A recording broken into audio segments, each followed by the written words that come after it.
Good morning everyone. आज है 24 मई 2024। आज के जितने भी महत्वपूर्ण करंट अफेयर्स हैं उन सभी को इस वीडियो में डिस्कस किया जाएगा। चैनल पे नए हैं तो चैनल को सब्सक्राइब कर लें। वीडियो पसंद आता है तो वीडियो को लाइक शेयर जरूर करें।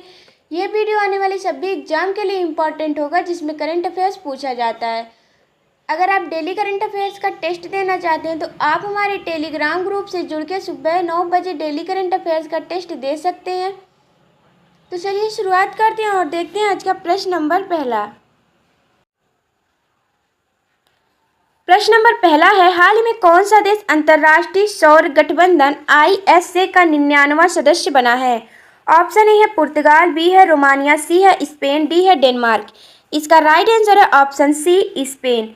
स्पेन अंतर्राष्ट्रीय सौर गठबंधन ISA का 99वां सदस्य बन गया है। अंतर्राष्ट्रीय सौर गठबंधन की संकल्पना 2015 में पेरिस में आयोजित जलवायु परिवर्तन पर संयुक्त राष्ट्र फ्रेमवर्क कन्वेंशन के 21वें सम्मेलन COP21 में आयोजित की गई थी।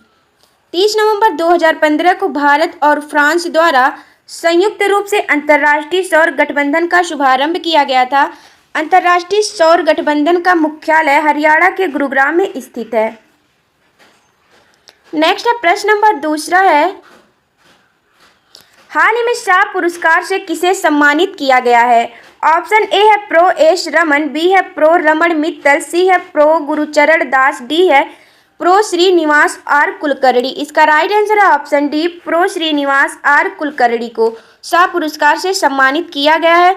प्रोफेसर श्रीनिवास आर कुलकर्णी ये भारतीय मूल के खगोल विज्ञान के प्रोफेसर हैं। उन्हें यह पुरस्कार मिली सेकेंड पल्सर गामा रे विस्फोट और सुपरनोवा के बारे में उनके अभूतपूर्व खोजों के लिए प्रदान किया गया है। ये जो पुरस्कार है ये पुरस्कार 3 श्रेणियों में दिया जाता है। पहला है खगोल विज्ञान, दूसरा है जीवन विज्ञान और तीसरा है चिकित्सा विज्ञान और तीसरा है गणितीय विज्ञान। खगोल विज्ञान, जीव विज्ञान और चिकित्सा विज्ञान और तीसरा है गणितीय विज्ञान। नेक्स्ट है प्रश्न नंबर तीसरा है, हाल ही में किस भारतीय कंपनी को तीसरी बार ATD बेस्ट अवार्ड्स 2024 से सम्मानित किया गया? ऑप्शन ए है Hindustan petroleum oil limited, B है national thermal power corporation, C है power grid corporation of India limited, D है oil and natural gas corporation. इसका राइट आंसर है option C, power grid corporation of India limited. इससे पहले power grid corporation of India limited को वर्ष 2021 और 2023 में इस अवार्ड से सम्मानित किया जा चुका है। Power grid corporation of limited को प्रतिभा विकास, व्यावसायिक परिणाम के लिए रणनीतिक दृष्टिकोण के लिए यह पुरस्कार प्रदान किया गया है। यह अवार्ड अमेरिका में स्थित एसोसिएशन फॉर टैलेंट डेवलपमेंट की ओर से प्रदान किया गया है। नेक्स्ट है प्रश्न नंबर चौथा है, हाल ही में किस देश के जेनी एरपेनबेक द्वारा लिखित पुस्तक कैरोस को अंतर्राष्ट्रीय बुकर पुरस्कार 2024 से सम्मानित किया गया है? ऑप्शन ए है ऑस्ट्रेलिया, बी है न्यूजीलैंड, सी है जर्मनी, डी है अमेरिका। इसका राइट आंसर है ऑप्शन सी, जर्मनी। जेनी एरनबेक द्वारा लिखित पुस्तक कैरोस को अंतर्राष्ट्रीय बुकर पुरस्कार 2024 से सम्मानित किया गया है। ये जर्मनी से संबंधित है। ये जर्मन भाषा में लिखित और माइकल हॉफमैन द्वारा अनुवादित पुस्तक कैरोस ने यह पुरस्कार जीता है। जेनी एरपेनबेक यह पुरस्कार पाने वाले पहले जर्मन व्यक्ति हैं। यह पुरस्कार 1980 के दशक में पूरी बर्लिन में 19 वर्ष की एक युवती और 50 वर्ष की आयु की एक विवाहित पुरुष के बीच जटिल प्रेम कहानी पर आधारित है। अंतर्राष्ट्रीय बुकर प्राइज की शुरुआत 2005 में हुई थी।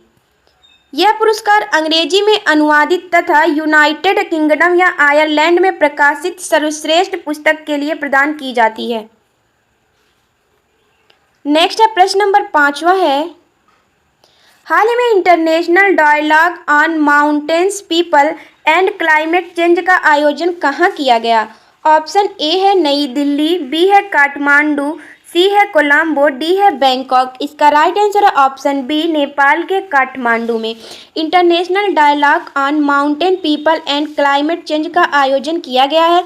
इस डायलॉग में 25 देश के विशेषज्ञों ने भाग लिया है। इसका उद्देश्य है जलवायु परिवर्तन के कारण पर्वतों पर पड़ रहे दुष्प्रभाव पर विश्व का ध्यान आकर्षित करना।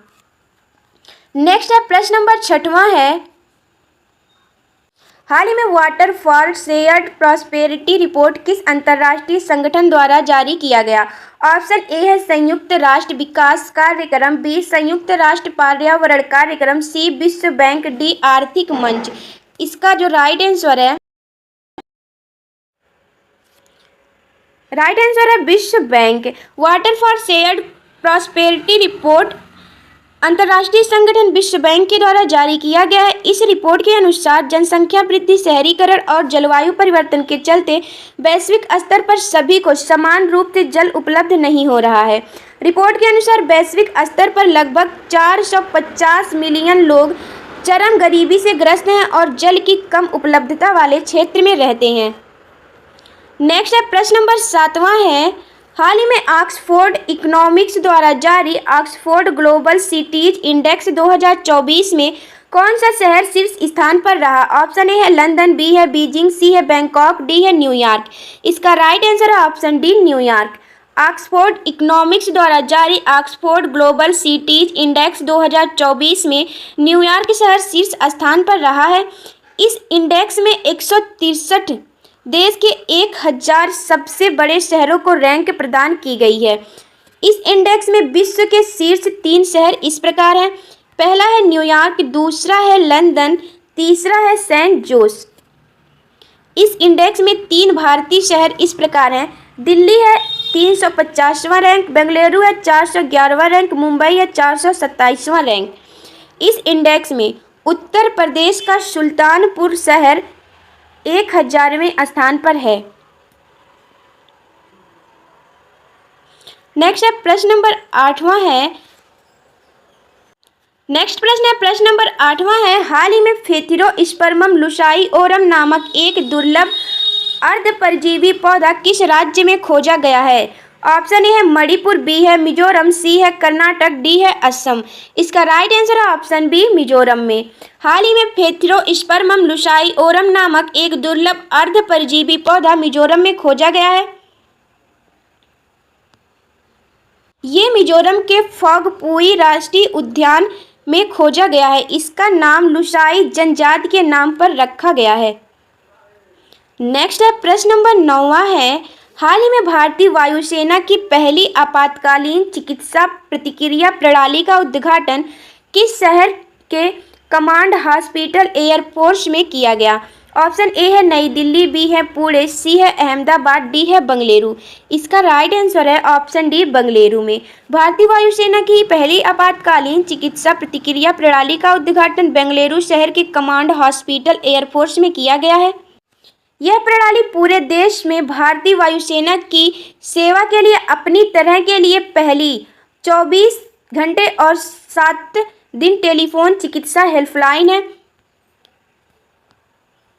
इसका उद्देश्य देश भर में भारतीय वायुसेना के भारत कर्मियों और उनके परिवारजनों के चिकित्सा की आपात स्थिति में त्वरित देखभाल को निश्चित करना है। नेक्स्ट है प्रश्न नंबर 10वां है, हाल ही में भारतीय रिजर्व बैंक द्वारा जारी 2023-24 के लिए भारत सरकार को कितने लाख करोड़ का अधिशेष हस्तांतरित किया जाएगा? ऑप्शन ए है 2.11 लाख करोड़, ऑप्शन बी है 3.11 लाख करोड़, ऑप्शन सी है 4.11 लाख करोड़, ऑप्शन डी है 5.11 लाख करोड़। इसका राइट आंसर है ऑप्शन ए 2.11 लाख करोड़। भारतीय रिजर्व बैंक के केंद्रीय निदेशक मंडल की 608वीं बैठक मुंबई में आयोजित की गई और अधिशेष हस्तांतरण का यह निर्णय इसी बैठक के दौरान लिया गया है। नेक्स्ट प्रश्न है, हाल ही में 33वां अरब लीग शिखर सम्मेलन 2024 का आयोजन कहाँ किया गया? ऑप्शन ए है संयुक्त अरब अमीरात, बी है सऊदी अरब, सी है कुवैत, डी है बहरीन। इसका जो राइट आंसर है ऑप्शन डी है बहरीन में। 33वां अरब शिखर सम्मेलन 2024 का आयोजन बहरीन में किया गया है। नेक्स्ट है, हाल ही में किस देश के वायुसेना द्वारा AI संचालित F-16 लड़ाकू जेट विमान उड़ाया गया? ऑप्शन ए है रूस, बी है इजराइल, सी है अमेरिका, डी है चाइना। इसका राइट आंसर है ऑप्शन सी, अमेरिका के द्वारा। नेक्स्ट है, हाल ही में आतंकवाद से मुकाबला करने हेतु भारत ब्रिटेन के बीच 16वीं कार्यसमूह की बैठक कहाँ आयोजित की गई? ऑप्शन ए है अहमदाबाद, बी है बेंगलुरु, सी है विशाखापट्टनम, डी है नई दिल्ली। इसका राइट आंसर है ऑप्शन डी, नई दिल्ली में आतंकवाद से मुकाबला करने हेतु भारत ब्रिटेन के बीच 16वीं कार्यसमूह की बैठक नई दिल्ली में की गई है। नेक्स्ट है, किस उत्तरी अमेरिका देश में प्रचंड गर्मी की वजह से दुर्लभ प्रजाति हाउलर बंदर पेड़ों से गिरकर मरने के मामले सामने आए हैं? ऑप्शन ए है ग्रीनलैंड, बी है क्यूबा, सी है मैक्सिको, डी है कनाडा। इसका राइट आंसर है ऑप्शन सी, मैक्सिको में उत्तरी अमेरिका में प्रचंड गर्मी की वजह से दुर्लभ प्रजाति के हाउलर बंदर पेड़ों से गिरकर मरने के मामले सामने आए हैं। नेक्स्ट, हाल ही में चर्चा में देखी गई R21 मैट्रिक्स एम वैक्सीन किस बीमारी की रोकथाम के लिए विकसित की गई है? ऑप्शन ए चेचक, B dengue, C malaria, D कंठमाला। इसका राइट आंसर है option C, malaria. R21 matrix M vaccine malaria की बीमारी की रोकथाम के लिए विकसित की गई है। आज के वन लाइनर प्रश्न है, हाल ही में संयुक्त राज्य अमेरिका ने नेवादा में सब क्रिटिकल परमाणु का तीसरा परीक्षण किया है।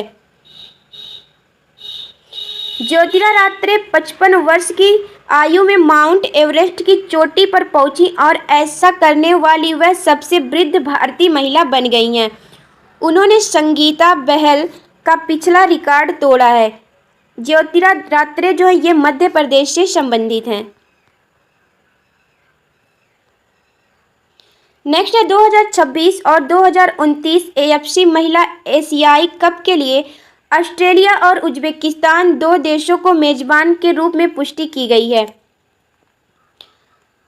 हाल ही में memory of the world committee for Asia and the Pacific की 10वीं बैठक मंगोलिया के उलन बाटोर में आयोजित की गई है।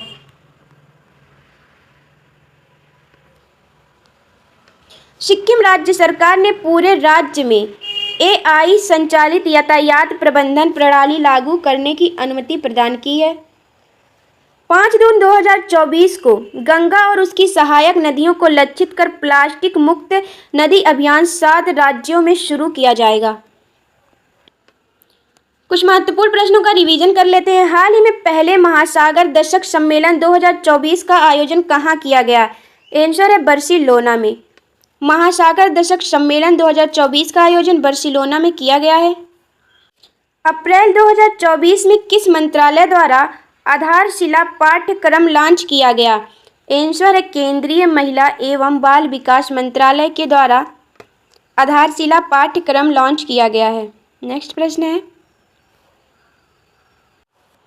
हाल ही में बाघ संरक्षण सम्मेलन 2024 का आयोजन कहाँ किया गया? आंसर है भूटान के थिम्पू में बाघ संरक्षण सम्मेलन 2024 का आयोजन किया गया है। नेक्स्ट है, अप्रैल 2024 में आर्यभट्ट पुरस्कार 2024 से किसे सम्मानित किया गया? आंसर है पावुलूरी सुब्बाराव को। पावुलूरी सुब्बाराव को आर्यभट्ट पुरस्कार 2024 से सम्मानित किया गया है।